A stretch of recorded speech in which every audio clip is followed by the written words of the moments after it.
ವೀಕ್ಷಕರೇ, ನಮ್ಮ ಜೊತೆ ಇರುವವರು ಜೆಡಿಎಸ್ನ ರಾಜ್ಯ ನಾಯಕರು ಶಾ ಜಮೀರ್ ಅವರು, ರಾಜ್ಯದ ಜೆಡಿಎಸ್ನ ಸಂಘಟನಾ ಕಾರ್ಯದರ್ಶಿ ಮತ್ತು ಮಂಗಳೂರಿನವರು. ನಮ್ಮ ಕರಾವಳಿಯಲ್ಲಿ ಇತ್ತೀಚೆಗೆ ಅಥವಾ ಮಂಗಳೂರು ಬೋಳಿಯರ್ನಲ್ಲಿ ಒಂದು ಅಹಿತಕರ ಘಟನೆ ನಡೆದಿದೆ. ಅಹಿತಕರ ಘಟನೆ ಅಂದರೆ ಒಂದು ಕೋಮಿನವರು ಇನ್ನೊಂದು ಕೋಮಿನವರ ಮೇಲೆ ಹಲ್ಲೆ ಮಾಡಿದ್ದು ಅಂತಲೂ ಹೇಳ್ಬೋದು. ಕಾರಣ ಇತ್ತು, ಪ್ರಧಾನಿಯವರು ಪ್ರಮಾಣ ವಚನವನ್ನು ಸ್ವೀಕರಿಸಿದ ದಿನದಂದು ಬೋಳಿಯರ್ನಲ್ಲಿ ಮಸೀದಿಯ ಮುಂದೆ ಉದ್ರಿಕ್ತವಾದಂಥ ಘೋಷಣೆ ಕೂಗಿದ್ದು. ಅದು ಪೊಲೀಸ್ ಕಮಿಷನರ್ ಕೂಡ ಹೇಳಿದಂಥ ವಿಚಾರ. ಇದು ಆ ನಂತರ ಹಲ್ಲೆ ನಡೆದದ್ದು. ಜೆಡಿಎಸ್ ಬಿಜೆಪಿಯೊಂದಿಗೆ ಸಖ್ಯ ಮಾಡಿಕೊಂಡು ಕೇಂದ್ರದಲ್ಲಿ ಅಧಿಕಾರ ಹಿಡಿದಿದೆ. ಇಂತಹ ಸನ್ನಿವೇಶಗಳಲ್ಲಿ, ಇಂತಹ ಸಂದರ್ಭದಲ್ಲಿ ಜೆಡಿಎಸ್ ವರ್ತಿಸುತ್ತೆ, ಕೆಲಸ ಮಾಡುತ್ತೆ, ಅದನ್ನಾದ್ರೂ ಹೇಳಿ. ಮೊದಲನೇದಾಗಿ ಈ ಒಂದು ಘಟನೆ ನಮಗೆ, ನಮ್ಮ ಪಕ್ಷಕ್ಕೆ ತುಂಬಾ ಒಂದು ನೋವಾಗಿದೆ. ಆಮೇಲೆ ನೋಡಿ, ಈ ಜಿಲ್ಲೆಯ 99% ಜನರು ನಿಜವಾಗಿ ಇಂಥ ಒಂದು ಇದಕ್ಕೆಲ್ಲ ಎಡೆ ಮಾಡಿಕೊಡುವುದು. ಸೌಹಾರ್ದ ಪ್ರಿಯರು, ಕೋಮುವಾದಿಗಳಲ್ಲ. ಆಮೇಲೆ ಶಾಂತಿ ಪ್ರಿಯರು, ಶಾಂತಿಯನ್ನ ಬಯಸುವವರು, ಬಸವಣ್ಣನ ತತ್ವವನ್ನ ಅನುಸರಿಸುವವರು. ಇಲ್ಲಿ ಏನಾಯ್ತು ಹೇಳಿದ್ರೆ, ವಿಜಯೋತ್ಸವದಿಂದ ಒಂದು ನಮ್ಮ ಪ್ರೊಸೆಷನ್ ಅವ್ರದ್ದು ಹೋಗ್ತಾ ಇತ್ತು. ಸಹಜ, ಅದೊಂದು ಪಕ್ಷ ಗೆದ್ದ ಮೇಲೆ ಅದೊಂದು ವಿಜಯೋತ್ಸವ ಮಾಡೋದಂತೂ ಅದೊಂದು ಸರಿ, ಇತ್ಯರ್ಥ ಆಗ್ಬಹುದು ಬಿಡಿ. ಆದ್ರೆ ಇಲ್ಲಿ ಒಂದು ಘೋಷಣೆಯನ್ನ ಕೂಗಿತ್ತು ನೋಡಿ, ಮಸೀದಿಯಿಂದ ಹಾದು ಹೋಗುವಾಗ, ಕಡೆಯಿಂದ ಹಾದು ಹೋಗುವಾಗ ಘೋಷಣೆಯನ್ನ ಕೂಗಿತ್ತು. ಈ ಘೋಷಣೆ ಕೂಗುವುದರ ಮೂಲಕ ಈ ಒಂದು ಉದ್ವಿಗ್ನವಾದ ಒಂದು ವಾತಾವರಣ ಸೃಷ್ಟಿಯಾಯಿತು.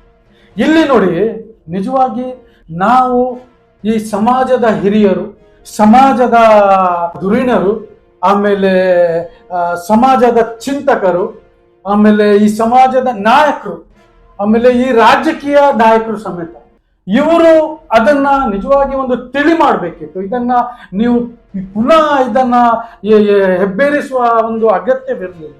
ಯಾಕೆ ಹೇಳಿದ್ರೆ, ಈ ಒಂದು ಈ ಜಿಲ್ಲೆ ಅಂಥ ಇಂಥ ಜಿಲ್ಲೆ ಅಲ್ಲ, ಇಡೀ ವಿಶ್ವ ಎದುರು ನೋಡುವಂತಹ ಜಿಲ್ಲೆ ಇದು. ಇವತ್ತು ನೀವು ಉದಾಹರಣೆಗೆ ತಗೊಳ್ಳಿ, ಒಂದು ನಮ್ಮ ಶೈಕ್ಷಣಿಕ ಕ್ಷೇತ್ರ, ಶಿಕ್ಷಣ ಕ್ಷೇತ್ರ.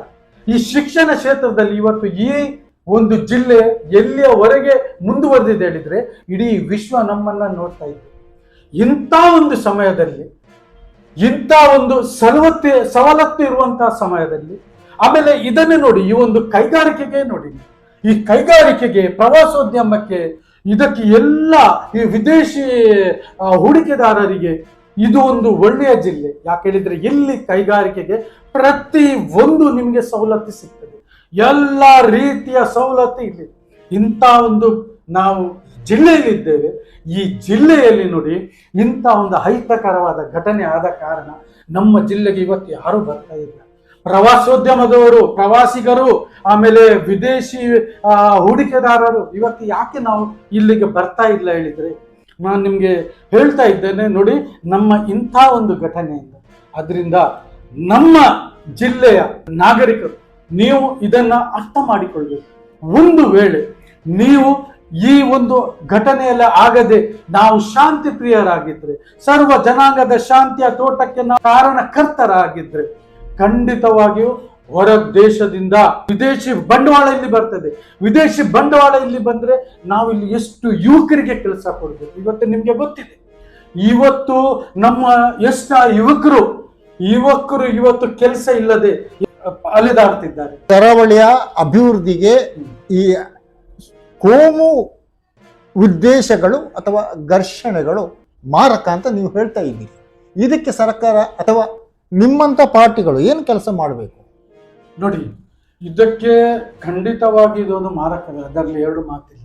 ಯಾಕೆ ಹೇಳಿದ್ರೆ, ನಮ್ಮ ಜಿಲ್ಲೆ ಇವತ್ತು ಇಡೀ ಈಗ ಯಾವ ಶಿಕ್ಷಣ ಕ್ಷೇತ್ರದಲ್ಲಿ ನಾವು ಮುಂದುವರೆದಿದ್ದೇವ, ಅದೇ ರೀತಿ ನಾವು ಕೈಗಾರಿಕೆಗೆ ಸಹ ಮುಂದುವರಿಯಬೇಕಿತ್ತು. ಅಂತ ಸವಲತ್ತಿರುವಂತಹ ಒಂದು ಈ ಜಿಲ್ಲೆ. ಅದಲ್ಲದೆ ಈಗ ನೋಡಿ, ಸ್ಮಾರ್ಟ್ ಸಿಟಿ ಇವತ್ತು ಈ ಜಿಲ್ಲೆಗೆ ಸಿಕ್ಕಿದೆ. ಸ್ಮಾರ್ಟ್ ಸಿಟಿ, ಈಗ ಆ ಸ್ಮಾರ್ಟ್ ಸಿಟಿ ಪೂರ್ತಿ ಆದರೆ ಇಲ್ಲಿ ಎಷ್ಟು ಸವಲತ್ತುಗಳು ಬರ್ತದೆ. ಎಲ್ಲ ವಿದೇಶಿಗರು ನಮ್ಮಲ್ಲಿ ಬರ್ತಾರೆ ನೋಡಿ. ಕಾರಣದಿಂದ ಇಂಥ ಒಂದು ಘಟನೆಯಿಂದ ನಮಗೆ ಮುಜುಗರಕ್ಕೆ ಕೀಡಾಗಿದ್ದೇವೆ. ಅಷ್ಟೇ ಅಲ್ಲ, ನಾನು ಇದೊಂದು ಹೇಳಲಿಕ್ಕೆ ಬಯಸ್ತೇನೆ, ನಾವು ಬಿಜೆಪಿಯ ಸಖ್ಯ ಪಕ್ಷ, ನಾವು ಇವತ್ತು ನಮ್ಮ ನಾಯಕರಾದ ಶ್ರೀ ಎಚ್ ಡಿ ಕುಮಾರಸ್ವಾಮಿ ಅವರು ಇವತ್ತು ಉಕ್ಕು ಮತ್ತು ಬೃಹತ್ ಕೈಗಾರಿಕೆಯ ಖಾತೆ ಅವರ ಕೈಯಲ್ಲಿದೆ. ಅವರು ಮೊನ್ನೆ ತಾನೇ ಬಂದಿದ್ರು, ಮೊನ್ನೆ ಈಗ ಓದ್ ತಗೊಂಡ ಅದೇ ದಿವಸ 8 ಗಂಟೆಗೆ ಹೋಗಿ 2 ಕಡತಕ್ಕೆ ಅವರು ಸಹಿಯನ್ನು ಹಾಕಿದ್ರು. ಒಂದು KGF ಕೈಗಾರಿಕಾ ಅಲ್ಲಿಗೆ, ಆಮೇಲೆ ಒಂದು ನಮ್ಮ ಕುದುರೆಮುಖ ಕಬ್ಬಿಣದರು ಅಲ್ಲಿ, ಆ 2ಕ್ಕೆ ಸಹ ಅವರನ್ನು ಸಹಿ ಹಾಕಿದ್ರು. ಯಾಕೋಸ್ಕರ ಇದು ಅವರು ಹಾಕಿದ್ರು? ಇಲ್ಲಿ ನಮ್ಮ ಕರ್ನಾಟಕ ರಾಜ್ಯದಲ್ಲಿ ನಿರುದ್ಯೋಗಿಗಳು ಹೆಚ್ಚಿದ್ದಾರೆ. ನಾವು ಕಲ್ತು ನಮ್ಗೆ ಕೆಲಸ ಇಲ್ಲ, ಅವರಿಗೆ ಕೆಲಸ ಕೊಡಬೇಕು, ಅವರನ್ನ ಉದ್ಯೋಗರಸ್ತೆ ಮಾಡಬೇಕು, ಉದ್ಯೋಗರಸರಾಗಿ ಮಾಡಬೇಕು. ನಮ್ಮ ಪ್ರಧಾನಿ ಅವರು ಇಬ್ರು ಸೇರಿ ಹಣ ತೊಟ್ಟಿದ್ದಾರೆ. ಆದ್ರಿಂದ ಇಂಥ ಒಂದು ಸಂದರ್ಭದಲ್ಲಿ ನಾವು ಕುಮಾರಸ್ವಾಮಿ ಅವರ ಮಾರ್ಗದರ್ಶನದಲ್ಲಿ ಈ ಒಂದು ಜಿಲ್ಲೆಯಲ್ಲಿ ದೊಡ್ಡ ದೊಡ್ಡ ಕೈಗಾರಿಕೆಯನ್ನ ತರಬೇಕು ಹೇಳಿ ನಮ್ಮ ಈ ಜಿಲ್ಲೆಯವರು ನಾವು ಅದನ್ನ ಇದು ಮಾಡ್ಕೊಳ್ಬೇಕು, ಎನಿಸ್ಕೊಳ್ಬೇಕು. ಅದನ್ನ ಬಿಟ್ಟು ನಾವು ಇಂಥ ಒಂದು ಪರಿಸ್ಥಿತಿಗೆ ನಾವು ಇದಾದರೆ ನಮ್ಮ ಜಿಲ್ಲೆ ಇನ್ನು ಯಾವತ್ತೂ ಮುಂದುವರಿಲಿಕ್ಕೆ ಸಾಧ್ಯ ಇಲ್ಲ. ಇದೊಂದು ನಮ್ಮ ಈ ಜಿಲ್ಲೆಯ ಕಾರ್ಯಕರ್ತರಿಗೆ ನಾನು ಕೊಡುವಂತಹ ಒಂದು ಸಂದೇಶ. ಇನ್ನೊಂದು ವಿಷಯ, ಈ ಒಂದು ಬೋಳಿಯಾರ್ ಘಟನೆಯಲ್ಲಿ ನಮ್ಮ JDS ನ ಕಾರ್ಯಕರ್ತರು ಖಂಡಿತವಾಗಿಯೂ ಇಲ್ಲ ಹೇಳಿ ನಾನು ಎನಿಸ್ಕೊಳ್ತೇನೆ. ನಾವು ಇಂಥ ಒಂದು ವಿಷಯಕ್ಕೆ ನಾವಂತೂ ಖಂಡಿತ ಹೋಗುದಿಲ್ಲ. ನಾವು ಇಂಥ ಒಂದು ಇದಕ್ಕೆ ನಾವಂತೂ ಖಂಡಿತ ನಾವು ಜಾತ್ಯತೀತ ನೆಲೆಯ ಮೇಲೆ ಇರುವಂತ ನಮ್ಮ ಪಕ್ಷ, ನಾವು ಅದನ್ನ ಖಂಡಿತವಾಗಿ ಕಾಯ್ದುಕೊಳ್ಳುತ್ತಾ ಇದ್ದೇವೆ. ವೀಕ್ಷಕರೇ, ಈವರೆಗೆ ನಮ್ಮ ಜೊತೆ ಮಾತಾಡಿದವರು ಶಾ ಜಮೀರ್ ಅವರು, JDS ನ ರಾಜ್ಯ ಘಟಕದ ಉಪಾಧ್ಯಕ್ಷರು, ಮಂಗಳೂರಿನವರು. ಸರ್, ಈವರೆಗೆ ನಮ್ಮ ಜೊತೆ ಚರ್ಚಿಸಿದ್ದೀರಾ. ಕರಾವಳಿ ಕೋಮು ಸೂಕ್ಷ್ಮ ಪ್ರದೇಶ ಮತ್ತು ಶೈಕ್ಷಣಿಕವಾಗಿ ಕೈಗಾರಿಕವಾಗಿ ಅಭಿವೃದ್ಧಿಯ ಕಡೆಗೆ ಸಾಗುತ್ತಿರುವ ಪ್ರದೇಶ. ಆದರೆ ಈ ಬೆಳವಣಿಗೆಗೆ, ಪ್ರಗತಿಗೆ ಅಡ್ಡಗೋಡೆಯಾಗಿ ಅಡ್ಡಗಾಲಿಕ್ಕುವಂಥದ್ದು ಕೋಮು ಸಂಘರ್ಷದಂತಹವು.